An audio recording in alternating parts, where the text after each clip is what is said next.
Notre conférencier de ce matin, M. David Théry, il est originaire de la France et ancien professeur de physique-chimie. En 2005, il s'installe au Québec et depuis septembre 2010, il demeure dans la capitale nationale avec toute sa famille. Sans plus tarder, j'introduis le conférencier et je vous demande de l'accueillir chaleureusement, M. David Théry.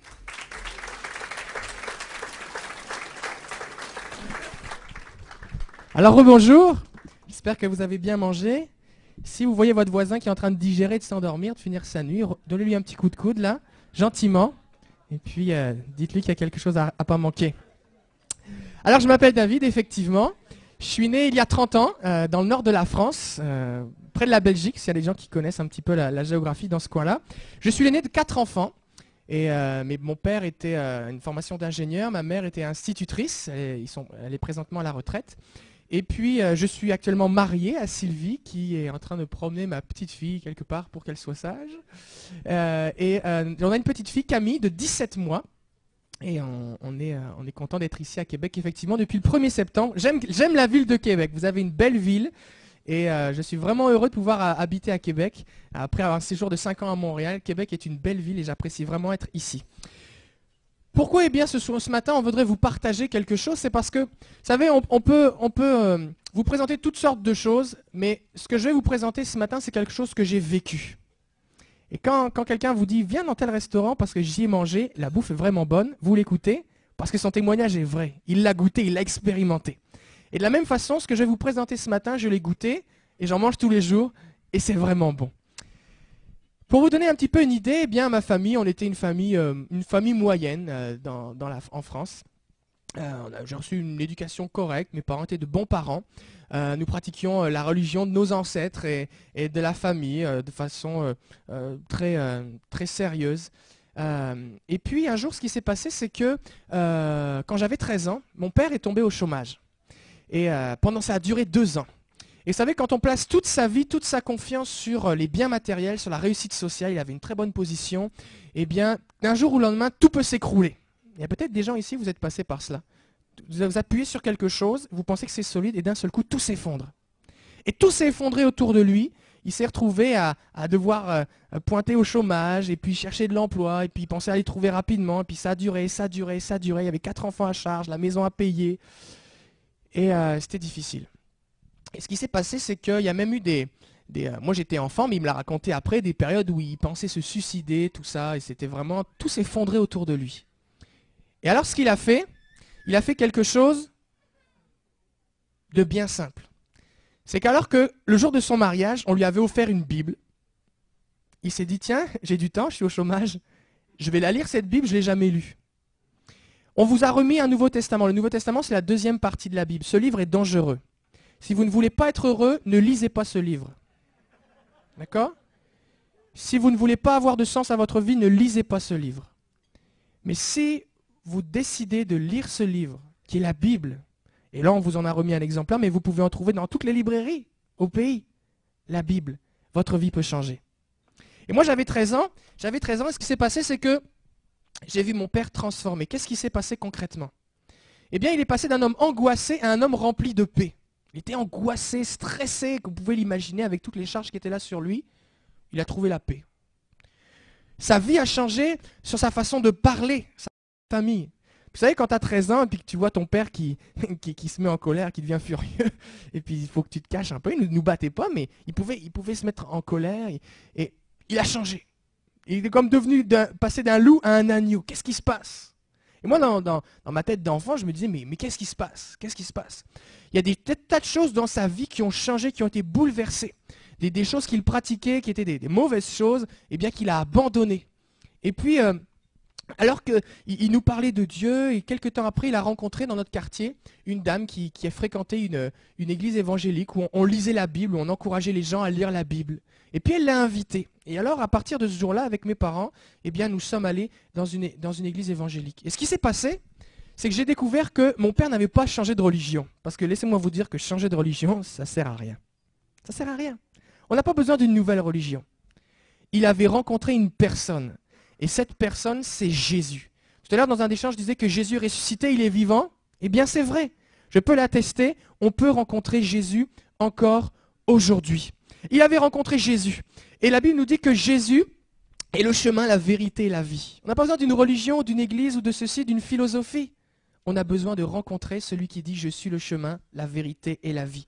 Jésus va dire « Nul ne vient au Père que par moi ». Nul ne vient, c'est pas possible d'accéder à Dieu à part en passant par Jésus. Et mon père commençait à m'en parler en disant « Mais maintenant je sais que je suis sauvé ». Je me demandais « Mais de quoi il parle ?» Jésus a dit « Celui qui entre par moi sera sauvé ». C'est des promesses simples. Mais si on passe par Jésus, on peut être sauvé. Et il a dit quelque chose, je ne mettrai pas dehors celui qui vient à moi. Alors que mon père m'a offert ma première Bible, que j'ai encore, j'ai commencé à lire la Bible. J'ai commencé à venir à l'église avec mes frères et sœurs, il y avait des programmes spéciaux pour les enfants. Puis là, je découvrais que Jésus était vivant, qu'on pouvait lui parler, prier, et que Jésus pouvait exaucer la prière. J'ai découvert qu'en fait, Jésus ne s'était pas réservé le dimanche matin dans un lieu sombre. On pouvait parler à Jésus tous les jours. Où est-ce qu'on était ? Le soir avant de s'endormir, mais aussi dans la journée. J'ai découvert que Jésus aussi était tout puissant. Parce que dans leurs difficultés, mes parents s'étaient tournés vers toutes sortes de solutions. Vous savez, quand on cherche, on est prêt à tout pour trouver une solution. Et puis ils étaient allés voir un médium, ils étaient allés voir quelqu'un qui prétendait être en connexion avec des forces spirituelles, tout ça. Et puis, ce qui s'est passé, tout ce que ça a fait, c'est que ça a amené du trouble dans la maison. Et je me souviens une fois, j'étais éveillé, j'étais dans ma chambre, j'étais assis sur mon lit, et mon lit s'est mis à shaker. Elle dit, oh bah là tu dormais, non, mon lit s'est vraiment mis à shaker. Et ce qui s'est passé, c'est que il y avait vraiment des puissances de ténèbres. La Bible dit que les démons, ça existe. Et si vous fréquentez des médiums, des choses occultes et des choses comme ça, c'est ce qui risque d'arriver. C'est que quand on a un contact avec les puissances de ténèbres, ça peut devenir dangereux. Et mon lit s'est mis à shaker. Et j'avais peur, j'étais angoissé. Et j'ai appelé mon père et il m'a dit, on va prier parce que le nom de Jésus est tout puissant. Et alors simplement, on a prié. Et au nom de Jésus, ça s'est arrêté. J'aimerais vous dire que le nom de Jésus est tout puissant. Parce que la Bible nous dit que Jésus est élevé au-dessus de tout autre nom. Et même si actuellement vous vivez des difficultés, vous avez un problème et vous dites, mais qui vraiment peut m'en sortir? Jésus est tout puissant, Jésus est vivant.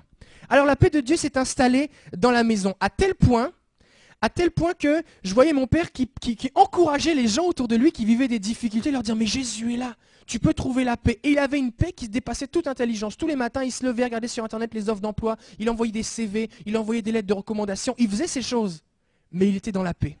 À tel point que pendant ces 2 ans de chômage, pour moi, ça a été les meilleures années de mon enfance où j'ai pu être en relation avec mon père parce qu'on faisait des jeux de société ensemble, on avait du temps, je pouvais parler avec mon père alors qu'avant ça, il était toujours occupé par son travail. La paix était dans la maison.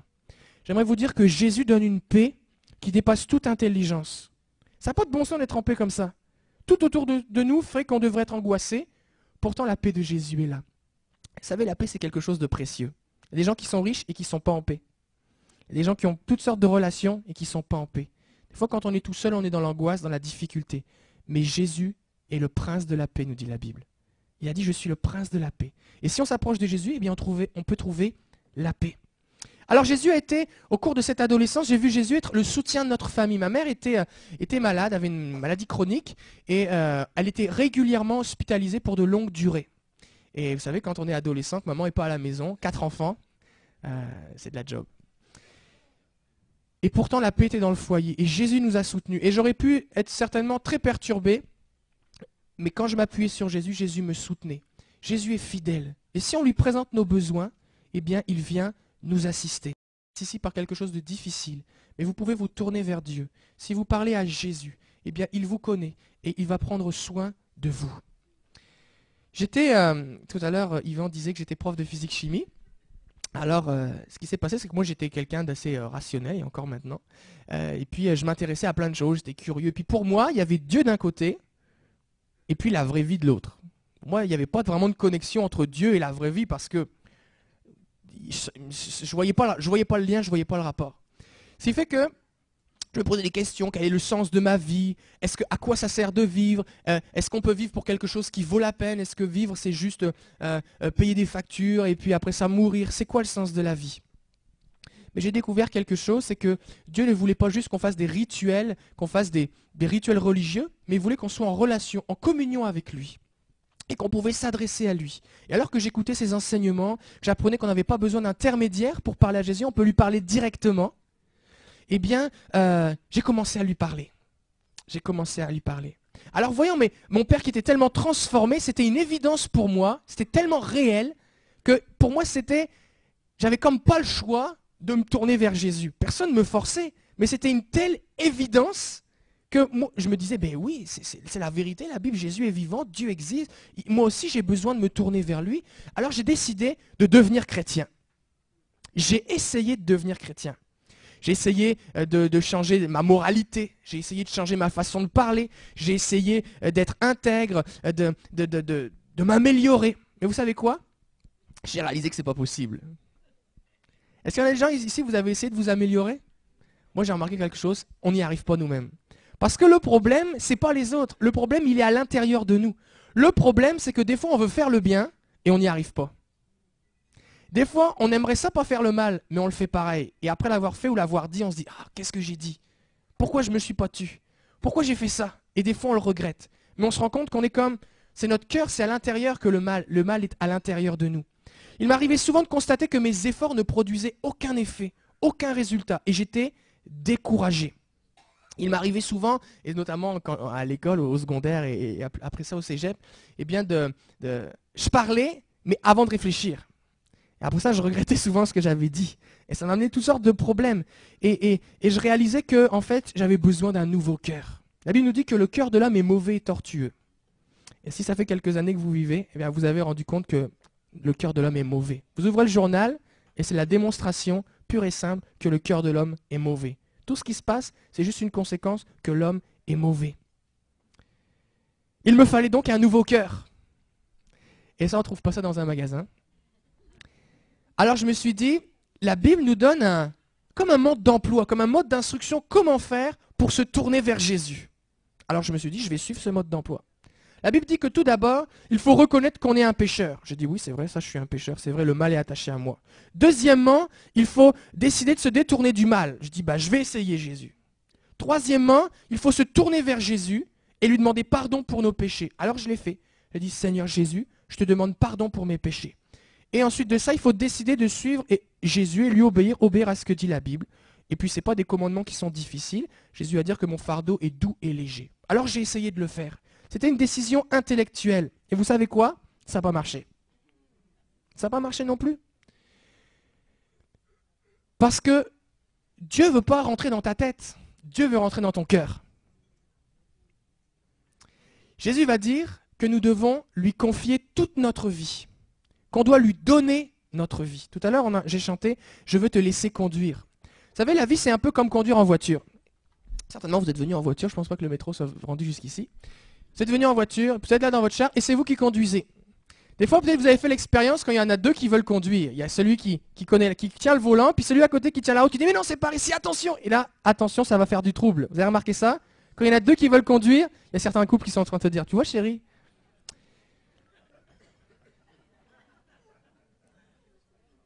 Eh bien, moi je pensais que la vie chrétienne, c'est comme conduire sa voiture et tu fais monter Jésus dans la voiture. Ah, tu dis, allez Jésus, embarque, comme ça si j'ai un problème, tu vas me dire ce qu'il faut faire. Embarque, comme ça si jamais je suis perdu, tu vas me dire où aller. Tu vas me montrer le chemin, mais moi je garde le volant. Ça ne fonctionne pas. Ça ne fonctionne pas. Parce que tant que nous gardons le contrôle sur notre propre vie, qu'on croit qu'on est capable et qu'on a juste besoin d'un petit peu de Dieu, la Bible dit que c'est une démonstration de notre orgueil. L'orgueil, qu'est-ce que c'est? C'est croire qu'on est capable et suffisant, on a vraiment besoin de Dieu. On compte sur nos propres forces. Alors j'ai essayé et je me suis rendu compte que malgré le fait que j'avais suivi le mode d'emploi qui est écrit dans la Bible, je n'étais pas capable de devenir chrétien. Le mal était toujours dans mon cœur. Il fallait qu'il y ait un changement. Un jour, j'étais dans une réunion à l'église, une réunion pour les jeunes, et il y a un pasteur qui parlait, et puis il disait, voilà, dans la Bible, il est écrit dans les psaumes, et ce verset, il est écrit dans le livre qu'on vous a donné, dans les psaumes. Les psaumes, c'est des prières. C'est des prières que des gens comme vous et moi ont faites et ont écrites. Et ces prières, elles sont dans la Bible afin qu'on puisse nous aussi s'en inspirer. Et il y a une de ces prières, c'est quelqu'un qui témoigne de ce que Dieu a fait dans sa vie. C'est dans le psaume 37. Et ça dit, « Fais de Dieu tes délices, la chose la plus importante de ta vie. Fais de Dieu ta passion et il te donnera ce que ton cœur désire. » Et moi, à ce moment-là, j'avais 17-18 ans. Et laissez-moi vous dire qu'à 17-18 ans, on a plein de désirs, on a plein de rêves, plein de projets. Et je me suis dit, mais j'ai essayé avec ma tête, j'ai essayé de me changer moi-même, j'y arrive pas, je vais essayer vraiment de tout mon cœur. Alors ce que j'ai fait, c'est que régulièrement, tous les jours, j'allais dans ma chambre, je me mettais à genoux au pied de mon lit, je prenais la Bible et je disais, Dieu, là, j'ai besoin de toi, je ne suis pas capable. Je ne suis pas capable, j'ai besoin que tu changes ma vie, j'ai besoin que tu changes mon cœur. Et j'ai décidé de vraiment obéir à la parole de Dieu. Arrêter de adapter ce que dit la Bible à ma situation, mais juste de le suivre, juste de lui obéir, juste de donner à Dieu le volant et de lui faire confiance. La Bible appelle ça la foi. La foi, vous savez ce que c'est? C'est pas croire en quelque chose. Vous savez, il y a des tas de gens qui sont en prison qui croient à la police. Ça ne les a pas empêchés de faire des problèmes. Ce n'est pas le fait de croire qui est important. La Bible dit même que les démons croient en Dieu. Et ils tremblent, parce qu'ils savent que le sort qui leur est réservé, c'est d'aller en enfer. Parce qu'ils se sont rebellés contre Dieu. Le fait de croire n'est pas important. La vraie foi, c'est puisque je crois ce que dit Dieu, eh bien je vais le faire. Je vais vous donner un exemple. S'il y a le feu, maintenant, et que je crois que ce piton-là, il est en fonction. Si je crois vraiment qu'en appuyant dessus, les pompiers vont venir, et que je vois qu'il y a le feu, qu'est-ce que je vais faire? Est-ce que je vais se dire, je crois que si j'appuie sur ce bouton, ça va fonctionner, ou est-ce que je vais le faire? Je vais démontrer que je le crois quand je vais appuyer dessus. Je ne vais pas le faire maintenant, d'accord? Eh bien, la foi, c'est aussi simple que ça. Bien, puisque Dieu le dit, eh bien, je vais le faire. C'est simple. C'est ça la foi. Je démontre par mes actions que je crois vraiment ce que dit Dieu. C'est comme un enfant, ma petite fille, des fois, je la pitche en l'air, tout ça, elle aime ça. Mais un enfant lui dit, saute, papa va te rattraper. L'enfant qui le croit vraiment, ce que dit son père, il va sauter. Il peut dire, je crois, mais s'il ne saute pas, c'est qu'il ne croit pas vraiment. S'il a peur, ouais, mais si jamais, il ne le croit pas vraiment. Il ne fait pas vraiment confiance. Eh bien, faire confiance à Dieu, avoir la foi, c'est ça. Et c'est ça que Dieu nous demande.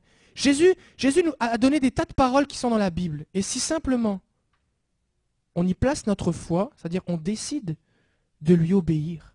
Puis là, je ne vous demande pas de commencer à observer des rituels, toutes sortes de préceptes, d'ordonnances, de commandements, mais juste de lui faire confiance. Par exemple, Jésus dit que si on a des problèmes, si on prie, on lui demande son aide, il va nous donner sa paix. On peut le savoir. On peut avoir une image, une photo de Jésus. Laissez-moi vous dire, si vous avez une photo de Jésus chez vous, ce n'est pas une photo authentique, hein, on n'a pas de photo vraiment de Jésus. Mais vous pouvez dire, le petit Jésus est là dans ma chambre, il est dans ma pièce, il va s'occuper de moi. Mais il dit, il faut que tu me demandes de l'aide. Parce que Dieu nous respecte. Et si on ne lui demande pas de l'aide, il va être à nos côtés, il va nous la proposer, mais il ne va pas s'imposer à nous. Eh bien, si vraiment on a la foi, et peut-être que vous avez toute une petite foi seulement aujourd'hui, mais vous pouvez commencer à dire, Dieu, moi j'ai besoin de ta paix. Alors Jésus, je suis dans le trouble, viens me donner ta paix, j'ai besoin de toi. Je veux te donner mon problème comme un gros fardeau, comme un gros sac qui est là sur mon dos. Je veux te le donner. Jésus, prends soin de moi. Et pour la raison pour laquelle je te le dis, c'est parce que je crois que si je le fais, tu vas le faire. Parce que tu l'as dit. Et vous allez expérimenter la paix de Jésus. J'attends sur toi dire, ouais, est-ce que ça va marcher ton affaire? J'en suis convaincu. Je l'ai fait ici. Des tas de gens ici ont déjà expérimenté cela. Si vous placez votre foi dans ce que dit la Bible, vous ne serez pas déçus parce que Dieu n'est pas un menteur. Alors j'ai décidé de placer ma foi en Jésus. Et j'ai découvert quelque chose. C'est qu'il y a plein de promesses dans la Bible, mais en fait ces promesses-là, elles sont réservées aux enfants de Dieu. Les enfants de Dieu, ce n'est pas une religion, une dénomination. C'est parce que Dieu dit qu'il est notre Père. Alors si Dieu est notre Père, nous on est ses enfants. Et il y a des tas de choses qui sont contenues, des promesses qui sont contenues dans la Bible, qui sont réservées aux enfants de Dieu. Comment on fait pour devenir un enfant de Dieu? Eh bien la Bible, dans l'évangile de Jean, nous dit qu'ils croient ce que dit la Bible, et qu'ils l'ont reçu dans leur cœur, donc ils placent leur foi, eh bien il leur donne le pouvoir de devenir enfants de Dieu. C'est simple. Et c'est à la portée de tout le monde. C'est gratuit, et ça peut rapporter gros. Pourquoi? Parce que Dieu est vivant. Et ses promesses s'accomplissent dans la vie de ceux qui lui font confiance. Alors ce que j'ai fait, eh bien je me suis placé devant Dieu et je me suis humilié. S'humilier, ça ne veut pas dire se fouetter. Vous pouvez vous fouetter, vous faire mal, monter des marches à genoux, ça ne va rien changer dans votre vie. Parce que des fois, on peut être à genoux, mais debout dans son cœur. S'humilier, qu'est-ce que ça veut dire? Ça veut dire reconnaître que tout seul, on n'est pas capable. Et qu'on a besoin de Dieu.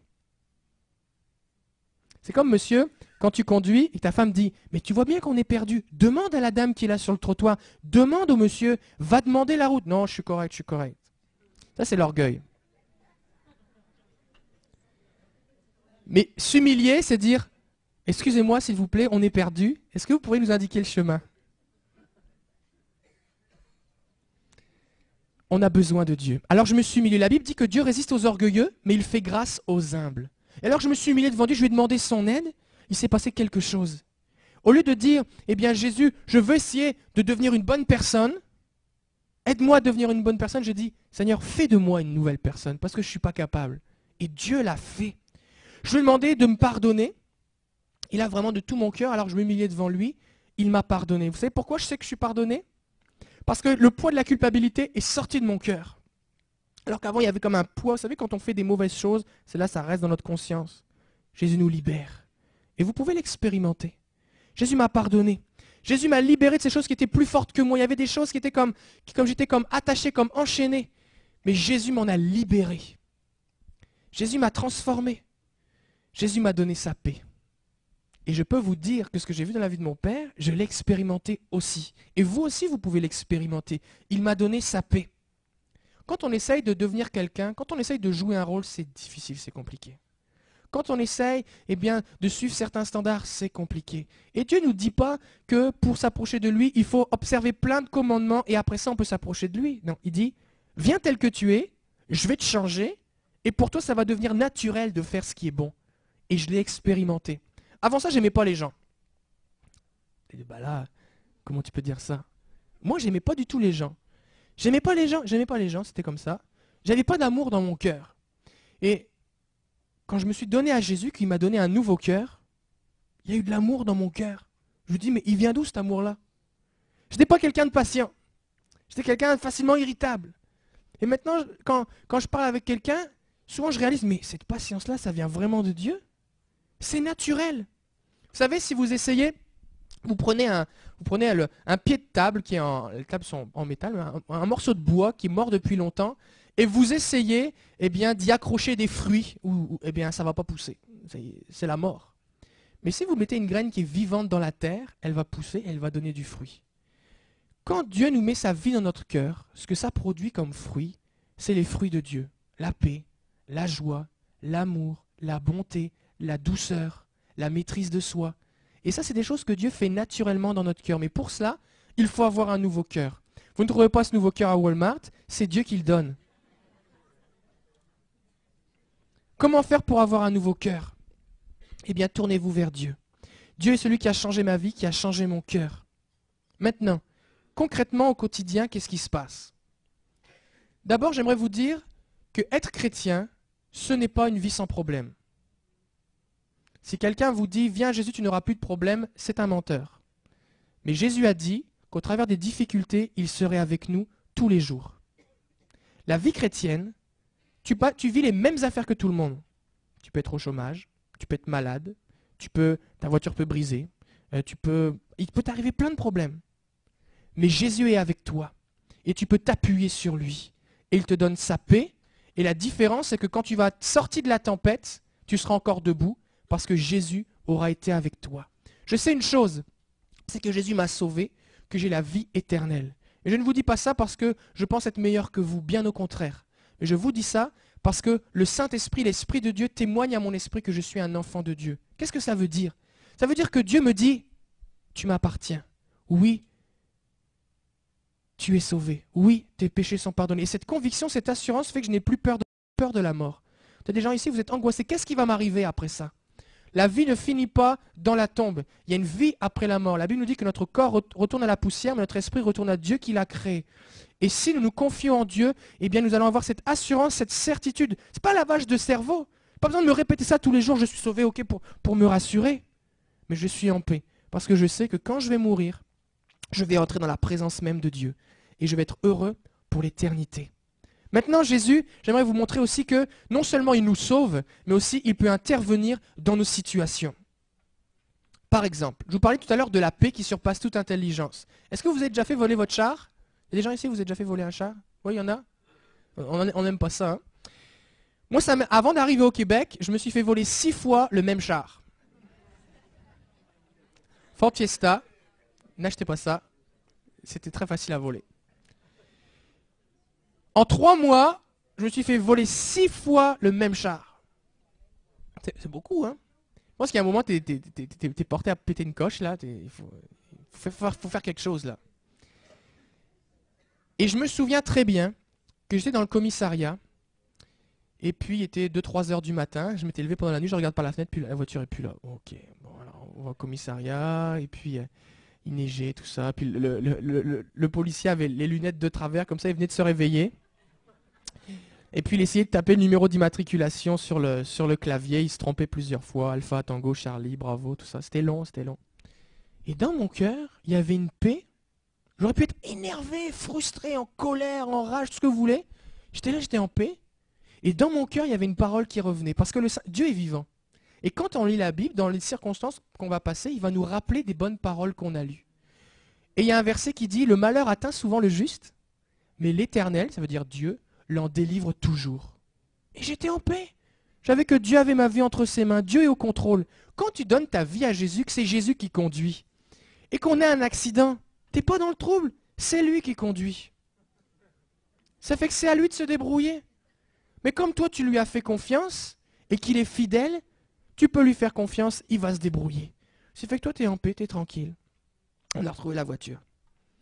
Un jour, eh bien, pour vous montrer aussi que Dieu s'occupe de tout dans nos vies.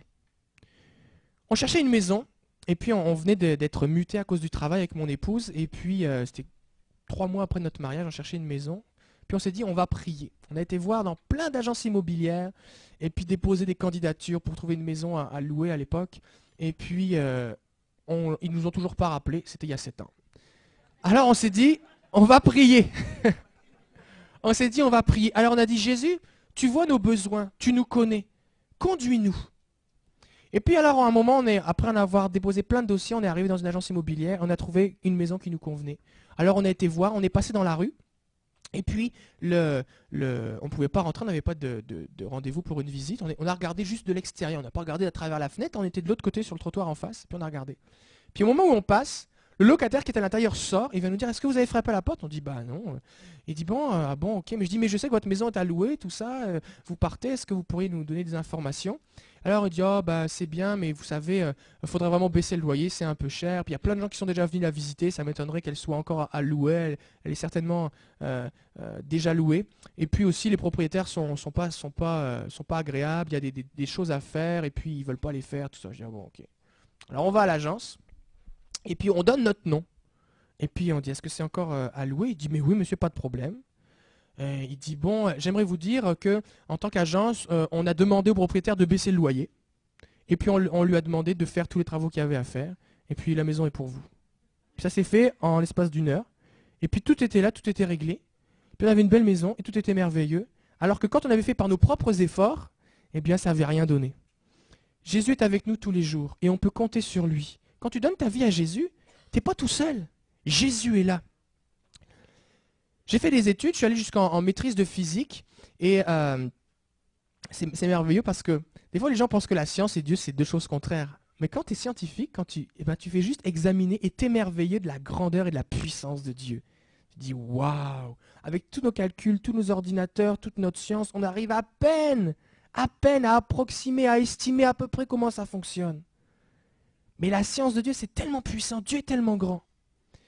Et j'ai été émerveillé de constater vraiment comment Dieu a créé les choses et comment Dieu est grand. Et moi, je peux vous dire en tant que scientifique, eh bien, au fait d'être un chrétien et puis d'être connecté avec le monde réel, la science, tout ce qui se passe, tout ça. Vous savez, la science, ça évolue au fur et à mesure des découvertes. Un jour, les gens pensaient que la Terre était plate. Ça, c'est pas du tout écrit dans la Bible d'ailleurs. Mais les gens pensaient que la Terre était plate, puis on sait bien qu'elle n'est pas plate. Mais Dieu, lui, pendant ce temps-là, il n'a pas changé. Et on peut continuer de s'approcher de lui. Et Dieu, pendant mes études, aussi, j'aimerais témoigner que eh bien, Dieu m'a assisté. Des fois, on pense qu'on n'a pas le temps pour Dieu. C'est-à-dire que j'ai pas le temps. Moi j'ai ma job, j'ai mes enfants, j'ai ceci, j'ai cela, j'ai pas le temps. J'ai pas le temps pour Dieu. Mais ça, c'est un mauvais calcul. Il faut mettre Dieu d'abord. La Bible nous dit que si on met Dieu d'abord, si on le cherche lui d'abord, si on veut d'abord lui plaire, être près de lui, être en communion avec lui, eh bien tout le reste, il va nous le donner en plus. Et pendant mes études, alors que je faisais des études en maths, physique intensif, et puis j'ai fait plusieurs études, eh bien j'ai décidé de mettre ça en pratique. C'est-à-dire quand je rentrais Des fois, j'avais 40 heures de cours par semaine en maths, physique, c'était très intensif. Il y avait énormément de travaux à faire à la maison, de devoirs. Et puis, on faisait juste ça, travailler. Et je rentrais et je prenais au moins un quart d'heure, 20 minutes. Je lisais une page de la Bible et je demandais à Dieu son aide. On peut dire que c'était une perte de temps. Il y avait des études à faire. Mais je peux vous attester que quand j'ai fait ça, eh bien, Dieu était fidèle avec moi. À tel point que je me souviens, il y a une année où le premier devoir de maths, j'étais le dernier de la classe. On était 40, j'étais le dernier de la classe. Puis là, je me suis mis à prier, je dis Seigneur, j'ai besoin de ton aide. J'ai fait tous mes efforts, mais je dis Seigneur, j'ai besoin de ton aide. C'était en septembre. Au mois de mai, je me suis retrouvé que j'étais premier de la classe. Puis c'était le même cerveau, tu comprends? Mais j'ai vu, et je peux vous attester combien de fois je révisais, j'avais pas le temps de tout réviser, il y en avait tellement. Je révisais, et Dieu me conduisait même dans mes révisions, et je tombais sur des sujets spécifiques sur lesquels j'étais tombé, et Dieu vraiment m'a guidé, m'a conduit. Dieu est fidèle. Et on peut lui faire confiance. Des fois, vous dites, Seigneur, comment je vais y arriver avec mes factures? Il faut que je prenne un deuxième job, je ne vais pas y arriver. Plutôt que de prendre un deuxième job, commence à prier. Tu vas voir que Dieu est fidèle. J'aimerais vous dire aussi, en terminant, eh bien que... alors que, j'aurai l'occasion de raconter ça certainement une autre fois, mais alors que Dieu m'a appelé à le servir à temps plein comme pasteur, j'ai pu attester, et je peux attester ce matin que j'ai vu des tas de gens dont leur vie a été bouleversée, transformée. Peut-être vous avez été blessé dans votre vie, peut-être vous avez été abusé, peut-être vous avez vécu des circonstances difficiles, peut-être à l'intérieur vous êtes tout brisé, tout détruit. Mais la Bible nous dit que Jésus est venu pour guérir les cœurs brisés. Le temps n'efface pas les blessures. Les pilules ne changent rien à un cœur brisé. Mais Jésus peut guérir un cœur brisé. Vous pouvez retrouver la joie. Vous pouvez trouver la paix. Vous pouvez trouver le salut. Vous pouvez être réconcilié avec vous-même, avec les autres et avec Dieu. Vous pouvez trouver le salut si simplement vous vous approchez de Jésus. Demain matin, à 10h, au Carrefour Chrétien de la capitale, au 900 Le Bourgneuf, eh bien, je vais apporter un message sur le pardon. Ça s'intitule « Pardonner » et accent aigu, pour pardonner, ER. Dieu nous pardonne et nous rend capable de pardonner. Et je crois que ça va être vraiment un message qui va en amener plusieurs à être libérés de toutes sortes de blessures. Et je vous invite à venir demain matin à 10h au Carrefour Chrétien 900 Le Bourgneuf. Avant de conclure et d'inviter Yvon qui va venir nous présenter la suite, il y a un cadeau aussi à vous remettre pour ceux qui le souhaitent, eh bien j'aimerais prier pour vous. Cette paix que je vis, qui est disponible, elle est disponible aussi pour vous. Alors simplement, j'aimerais prier pour vous. Ce que je vais vous proposer, je vais vous expliquer comment ça va se passer. Je vais demander à chacun de baisser la tête, de fermer les yeux, afin de respecter chacun. On veut aussi avoir de la révérence devant Dieu. Et puis, je vais prier pour vous. Et après ça, je vais demander s'il y a des gens ici qui veulent aussi la paix de Jésus. Eh bien, je vais vous demander de lever la main. Qu'est-ce que ça veut dire? Parce qu'alors que vous levez la main, vous allez faire signe à Dieu. Dieu, j'ai besoin de ton aide. Peut-être dans votre cœur, ça va dire au secours, mais vous allez juste lever votre main. Votre voisin, il ne sait pas pourquoi vous allez lever votre main, mais Dieu qui connaît votre cœur sait pourquoi vous allez lever votre main. Et parce que Dieu est fidèle, il va agir dans votre vie. Peut-être vous allez dire, Jésus, moi je réalise que ma vie là, c'est la misère, c'est le chaos. Prends le contrôle de ma vie, prends le volant Jésus. Levez votre main, donnez les clés à Jésus. Et Jésus va s'en occuper. Décidez dans votre cœur de commencer à lire la Bible. Et vous allez voir, vous ne serez pas déçus parce que Jésus est fidèle. Après cela, je vais prier pour ceux qui ont levé leurs mains. Et puis, après cela, Yvon va venir. C'est bon? Alors, je vous invite à fermer les yeux, baisser votre tête, je vais prier pour vous. Seigneur Jésus, tu es vivant. Et je veux te remercier pour cette chose. Je veux te remercier, Jésus. Parce que quand on se tourne vers toi, qu'on soit jeune ou moins jeune, qu'on ait fait des études ou qu'on n'en ait pas fait, qu'on soit dans la difficulté, dans le trouble, dans l'angoisse, ou qu'on pense que tout va bien, on peut se tourner vers toi. Seigneur, sur la croix, tu es mort pour nous, tu as donné ta vie pour nous pour qu'on puisse être sauvés. Et Seigneur, on réalise si souvent que le mal est attaché à nous. Et merci, parce que tu nous donnes la possibilité d'avoir un cœur nouveau. Tu nous donnes la possibilité de nous approcher de toi. Tu nous entends, on n'a pas besoin d'intermédiaire, on peut te parler. Tu nous dis dans ta parole que si on s'approche de toi, si on te cherche de tout notre cœur, tu te laisseras trouver, tu t'approches de celui qui te cherche. Merci Jésus, parce que tu es proche de nous maintenant. Et tu es là par ton esprit dans ce lieu. Je demandais maintenant s'il y a des gens ici qui disent « Jésus, je voudrais te donner ma vie. Je voudrais, Jésus, que tu interviennes dans mon problème. Donne-moi ta paix, j'ai besoin de toi. Jésus, viens à mon secours. Et alors que peut-être il y a une prière qui est là dans votre cœur et vous allez dire à Jésus quel est votre besoin. Je vais demander à tout le monde d'avoir les yeux fermés afin de respecter chacun. Si seulement c'est votre désir, je vais vous demander de lever votre main à votre place et je vais prier pour vous. Il y a déjà des personnes qui lèvent leurs mains. Est-ce qu'il y a d'autres personnes qui disent Jésus, prends le contrôle de ma vie. Jésus, donne-moi ta paix. Jésus, j'ai besoin de toi. Je ne vais pas éterniser le moment. Est-ce qu'il y a encore d'autres personnes? Plusieurs ont levé leurs mains. Des jeunes, des moins jeunes, des hommes, des femmes. Je vais prier pour vous, vous pouvez baisser votre main. Seigneur Jésus, tu vois tous ceux qui ont levé la main. Et au-delà de cette main levée, Seigneur, tu vois la prière qui est dans le cœur. Tu vois la souffrance, tu vois les besoins, tu vois les difficultés. Seigneur, des fois, derrière les sourires, il y a les pleurs qui sont là dans le cœur. Mais ta parole nous dit que tu connais la voix des larmes. Tu connais les soupirs du cœur. Et je prie, Jésus, maintenant, que cette main qui s'est levée vers toi, tu la saisisses. Et que tu retires ces hommes et ces femmes, ces jeunes et ces moins jeunes, de la difficulté dans laquelle ils sont. Alors qu'ils décident de se tourner vers toi, Jésus, viens à leur secours. Ta parole nous dit que quand un malheureux crie, Dieu l'entend et le délivre de toutes ces détresses, de toutes ces difficultés. Alors viens au secours maintenant de ceux qui sont là, ceux qui sont dans l'angoisse, donne-leur ta paix. Ceux qui recherchent l'amour, remplis-les de ton amour. Ceux qui sont dans un besoin financier, pourvois, Seigneur. Ceux qui sont dans des difficultés familiales, Seigneur, viens mettre ta paix, viens mettre le pardon, la réconciliation. Ceux qui cherchent un emploi, Seigneur, je prie d'ouvrir les portes afin qu'ils puissent en trouver un. Seigneur, tu es vivant, mais la plus grande des choses, je te demande de pardonner les péchés. Je te demande de laver les cœurs. Je te demande de donner un nouveau cœur à ces personnes et qu'ils puissent découvrir que ta parole est vivante, qu'ils puissent découvrir qu'ils peuvent placer leur confiance dans ce que tu as dit et que tu es vivant. Je te demande de les bénir maintenant. Je te demande de les accompagner. Je crois qu'à partir de maintenant, Jésus, tu es avec eux, tu es à côté d'eux et ils peuvent te parler 24 heures sur 24, 7 jours sur 7. Tu bénis ces amis maintenant, je te le demande au nom de Jésus parce que c'est le nom qui sauve, c'est le nom qui nous permet de prier et de nous approcher de Dieu. Amen. Gloire à Dieu.